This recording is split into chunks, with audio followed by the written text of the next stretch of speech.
అవును, వైసీపీ నేతలకు ఇప్పుడు 14 రోజుల రిమాండ్ అనే మాట చుక్కలు చూపిస్తోంది.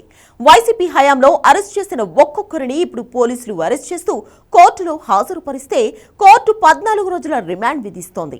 అలా రిమాండ్ విధించిన చాలా మంది నాయకులు బయటకు రావడానికి నానా కష్టాలు పడుతున్నారు.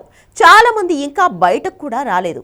ఇప్పుడు ఈ 14 రోజుల రిమాండ్తో జైలుకు వెళ్లిన చాలా మంది ఇంకా జైల్లోనే గడుపుతున్నారు.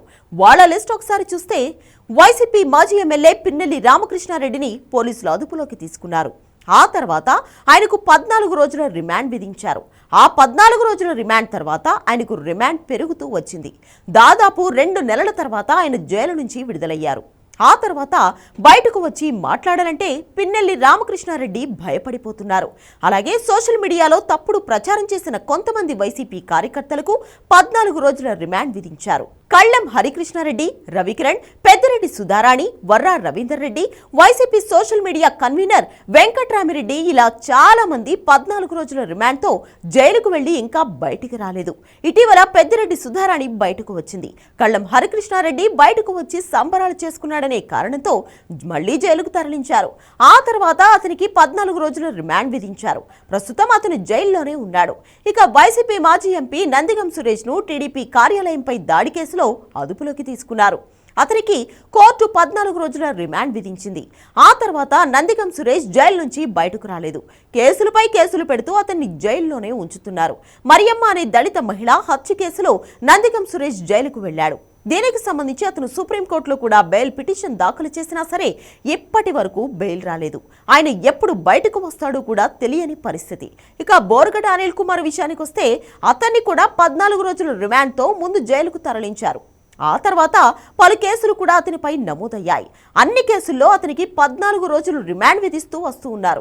ఒక కేసు తర్వాత మరొక కేసులో అతన్ని అదుపులోకి తీసుకున్నారు. రాష్ట్ర వ్యాప్తంగా అతనిపై కేసులు నమోదవుతూనే ఉన్నాయి. అతను కూడా 14 రోజుల రిమాండ్తో జైలుకు వెళ్లి ఇంకా జైల్లోనే ఉన్నాడు.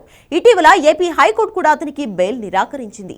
అతను కొన్నాళ్ల పాటు జైల్లో ఉండడమే మంచిది అంటూ కోర్టు కూడా అభిప్రాయపడింది.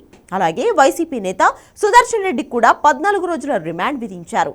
ఇటీవల ఎంపీడీఓపై దాడి కేసులో నిందితులుగా సుదర్శన్ రెడ్డి, వెంకట్రెడ్డి, బయ్యారెడ్డికి రిమాండ్ విధించారు. గాలివీడు ఎంపీడీఓ జవహర్ బాబుపై 3 నిందితులు దాడి చేశారు. ఈ ఘటనపై రాష్ట్ర ప్రభుత్వం సీరియస్ అయింది. ఏకంగా ఉప ముఖ్యమంత్రి పవన్ కళ్యాణ్ కడప వెళ్లి మరీ బాధిత కుటుంబానికి మద్దతు ప్రకటించారు. ఇక ఇటీవల కృష్ణా జిల్లా గుడివాడ వైసీపీ నేతలకు కూడా ఇలాగే రిమాండ్ విధించారు. ఇక తాజాగా మాచర్లకు చెందిన తురక కిషోర్ అలాగే తురక శ్రీకాంత్ పోలీసులు అరెస్ట్ చేసి కోర్టులో ప్రవేశపెట్టారు. వాళ్ళిద్దరికీ కూడా 14 రోజుల రిమాండ్ విధించింది కోర్టు. మాచర్ల కోర్టులో హాజరుపరచగా 14 రోజుల రిమాండ్ విధించడంతో వాళ్ళిద్దరిని గుంటూరు జైలుకు భారీ భద్రత నడుమ తరలించారు. 2022 మాచర్ల టీడీపీ కార్యాలయాన్ని తగలబెట్టిన కేసులో కిషోర్ తో పాటు అతని సోదరుడిపై కేసులు నమోదయ్యాయి. దీనితో అప్పటి నుంచి అతను పరారీలోనే ఉన్నాడు. ఇటీవల హైదరాబాద్ లో అతన్ని అదుపులోకి తీసుకున్నారు. ఇలా 14 రోజుల రిమాండ్ పేరుతో జైలుకు వెళ్లిన చాలా మంది వైసీపీ కార్యకర్తలు, నాయకులు బయటకు రావడానికి నానా కష్టాలు పడుతున్నారు.